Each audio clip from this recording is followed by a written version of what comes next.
Kalau saya bolak-balik ke Jakarta. Sebentar ya, sambil dibukakan.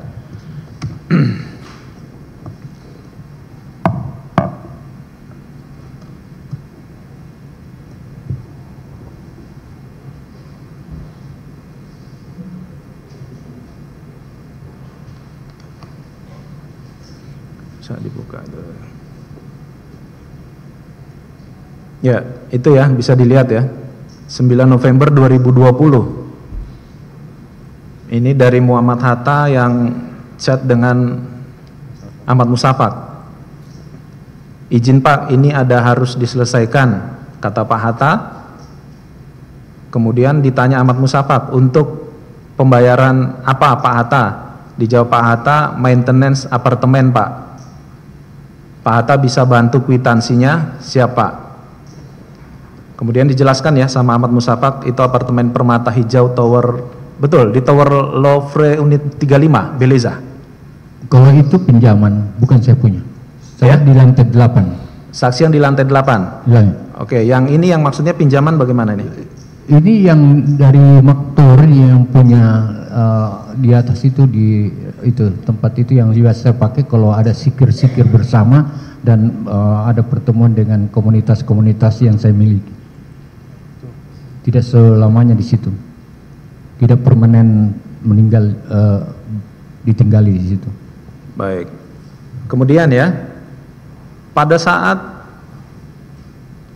saksi juga ada tadi selain cucu saksi ya, apakah ada lagi pegawai atau keluarga maupun kerabat saksi yang kemudian dipekerjakan baik sebagai honorer maupun tenaga ahli di Kementerian Pertanian?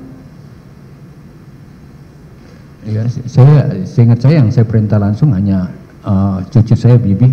Cucu, baik. Kalau yang Tenri Ole Yasin Limpo itu siapa? Ya, Tenri itu Ole? kakak saya. Kakak saksi. Ya. Oke, itu bagaimana ceritanya? Kemarin saksi sudah menerangkan ya, ada bukti juga per bulan dibayarkan 10 juta rupiah kepada kakak saksi tersebut. Bisa saksi jelaskan bagaimana kakak saksi bisa mendapatkan 10 juta per bulan dari Kementan itu? Kakak saya itu bekas ketua DPR, ya. Kemudian ketua fraksi di DPR provinsi, dan pada saat saya menjadi menteri, yang merawat ibu saya yang sudah tua, sudah sakit itu cuma kakak saya, Tenri Ole Yasin Limpo. Oleh karena itu secara manusiawi saya minta pada dirjen itu waktu atau siapa, untuk kalau mungkin dia menjadi staf ahli atau tenaga ahli bukan staf ahli, tenaga ahli itu berarti lepas saja. Kalau staf ahli harus masuk kantor. Oke, seperti itu saja saya punya permintaan untuk memberikan kayak gengsi dan martabat aja untuk saya kan menteri. Masa saya punya saudara tercecer-cecer padahal dia punya ilmu yang cukup bagus. Menurut saya seperti itu. Kemudian dirjen mana yang saksi minta itu untuk menjadikan? Saya ingat itu kalau waktu itu kalau saya nggak salah dalam rangka mengenergi karantina yang ada di Sulawesi Selatan. Karena ada pengalaman saya melakukan direct call atau melakukan ekspor langsung pertanian dari situ. Itu yang saya akan tuju gitu. Akhirnya kemudian saksi apa yang saksi komunikasikan dengan Tenri Ole Yasin Limpo itu? Iya tentu banyak sekali. Artinya terkait ini ya, akhirnya dia dijadikan tenaga ahli kah atau sebagai apa yang kemudian mendapatkan honor atau mendapatkan apa dari Kementerian Pertanian? Ya, karena saya sibuk banget, saya sudah tidak sampai kontrol yang sebenarnya ini. Dan baru di persidangan ini baru saya tahu bahwa dia tetap ada honornya situ. Saya tidak ngurus honornya dikasih honor atau tidak. Saya cuma berharap dia mendapatkan input seperti itu dan menjaga ibu saya. Waktu saksi menyampaikan itu kepada Direktorat Jenderal terkait, saksi menyampaikan apakah gratis tidak apa-apa atau ada memang honornya diberikan? Saya tidak bicara honor, saya tidak bicara. Saya cuma merasa bahwa saya butuh input, butuh akses untuk bisa mengenergi direct call ekspor yang seluruh kawasan timur itu yang berada di Makassar. Dan dia pernah menjadi ketua fraksi di DPR provinsi yang ikut mengurusi itu.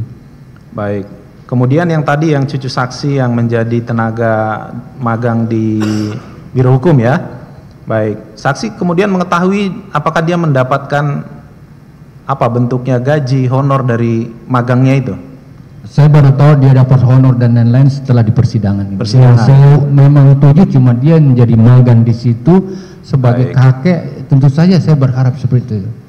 Berarti keterangan saksi kemarin saksi bantah juga ya mengenai awalnya 4 juta diminta naik menjadi 10 juta. Saya tidak pernah mengakui bahwa saya tahu masalah 4 juta 10 juta itu, saya nggak pernah mengakui itu. Baik, kemudian saksi kalau di Makassar apakah sudah ada mobil dinas?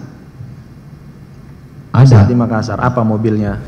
Ya tentu saja yang kalau saya pakai sehari-hari di situ Alphard. Yang kedua atau sejenisnya itu ada mobil yang saya pakai untuk ke gunung-gunung, masuk-masuk ke sawah-sawah, ada. Alphard ya. Iya. Baik, Alphardnya ini apakah Alphard memang sudah dari mobil kementerian atau dibelikan atau sewa atau bagaimana? Setahu saya sewa. Sewa. Sewa. Baik, nilainya berapa? Aku tidak campuri nilainya, aku tidak pernah tahu nilainya. Tidak tahu. Hampir seluruh Indonesia di mana provinsi saya turun selalu ada plat B37 di situ. Di seluruh Indonesia. Baik.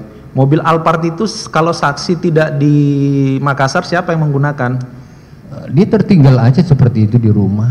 Anak-anak saya punya mobil. Baik. Kemarin saksi-saksi sebelumnya menyebut yang mengurus itu pembayaran bulanannya itu anak saksi Kemal Redindo dan Ali Andri, betul?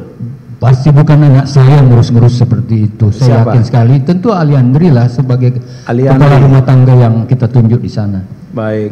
Kemudian mobil yang dimaksud itu ya, sepengetahuan saksi pada saat ini di mana posisinya? Saya kira sudah dikasih di KPK. Ya, setelah persidangan ya, waktu penyidikan saksi Saya nggak ngurusin sampai detail. Tidak, sampai dengan pada- saya masuk ini saya sudah tidak punya akses mengetahui kemana lagi. waktu di penyidikan kan ada mobil Innova Venturer, ada Alphard yang ternyata Velfire ya. Ditanyakan di penyidikan sehingga tidak dapat ditemukan di penyitaan. Saksi bisa menjelaskan itu? Saya nggak bisa jelaskan karena saya tidak tahu lagi setelah saya di dalam tahanan begitu diperiksa saya langsung ditahan. Baik. Kemudian yang menyerahkan setahu saksi siapa mobil Alphard dan mobil Innova ini? Nah, saya nggak bisa paham seperti Ya. Saya nggak paham lagi seperti apa itu. Yang saksi tahu tadi sudah di KPK bagaimana maksudnya? Iya, kan udah disita, udah disampaikan seperti itu. Bukan cuma itu aja, Baik. rekening-rekening lain-lain juga. Apakah saksi tahu itu diantar oleh keluarga saksi, oleh anak saksi yang bernama Kemal Redindo mobil-mobil itu? Bisa saja seperti itu, saya kira. Tidak tahu berarti saksi? Tidak tahu. Tidak tahu ya, baik. Saksi mengetahui kenapa mobil itu akhirnya diserahkan kepada KPK? Kan ini dipersoalkan dalam persidangan. Nah, yang saksi tahu saja, Iya. apakah memang Kemal Redindo menceritakan kepada saksi atau tidak. seperti apa? Saya punya akses sangat dibatasi untuk berkomunikasi. Baik. Kemudian ya, yang berkaitan dengan Pak Kasdi dan Pak Hatta, apakah pernah saksi juga meminta untuk mengirimkan uang pada Pak Kasdi maupun Pak Hatta yang ditujukan kepada Nayunda? Pernah, tapi itu terkait dengan mereka nyanyi dan bayarannya terlalu rendah, ada komplain dari keluarganya dan saya minta Pak Kasdi dan saya teruskan kalau saya tidak salah WA-nya itu bilang. Bayarannya rendah ya.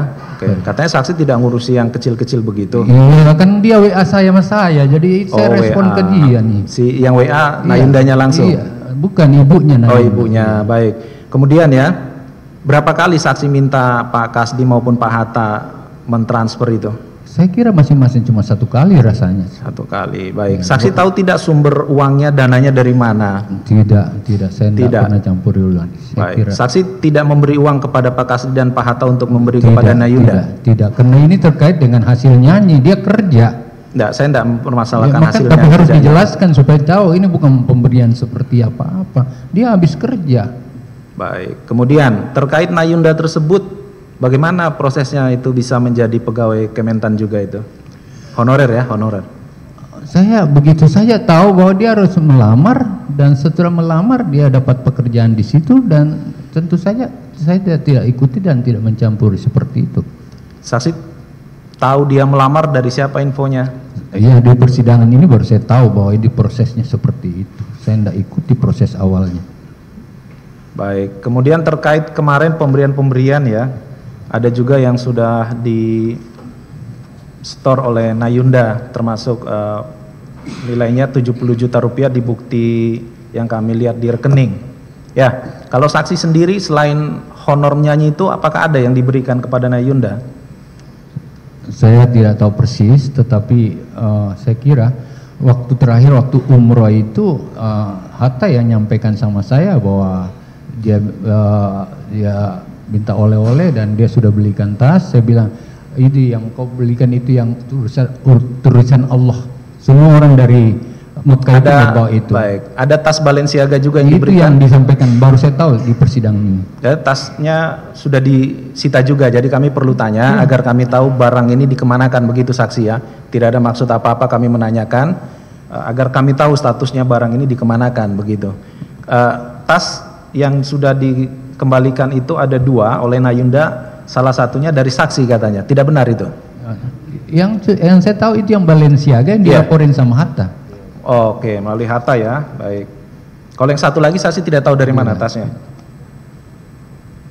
Kan ada 2 tas kemarin diterangkan oleh saksi. Yang dibicarakan kemarin cuma 1 tas tuh. Ya? Yang saya tahu cuma 1 tas itu. Ada 2. Ini di catatan sidang kami ada 2 tas. Kalau saksi hanya tahu 1 yang dari saksi tidak masalah. Iya, cuma 1. Hanya 1 yang dari saksi ya, baik. Termasuk yang bantuan untuk apa namanya itu, perbaikan atau cicilan apartemen itu juga dari saksi 2 kali ya? Sebenarnya cuma 1 kali, cuma 2 kali penyampaiannya, karena begini, saya sebagai tokoh Sulawesi Selatan, saya sebagai pengayom orang tuanya, orang semua, orang Bugis Makassar di sini. Itu waktu pada saat COVID dia sudah mau diusir dari apartemennya. Saya niat baik aja, empati aja, oke, kalau itu cuma itu nanti saya coba. Baik.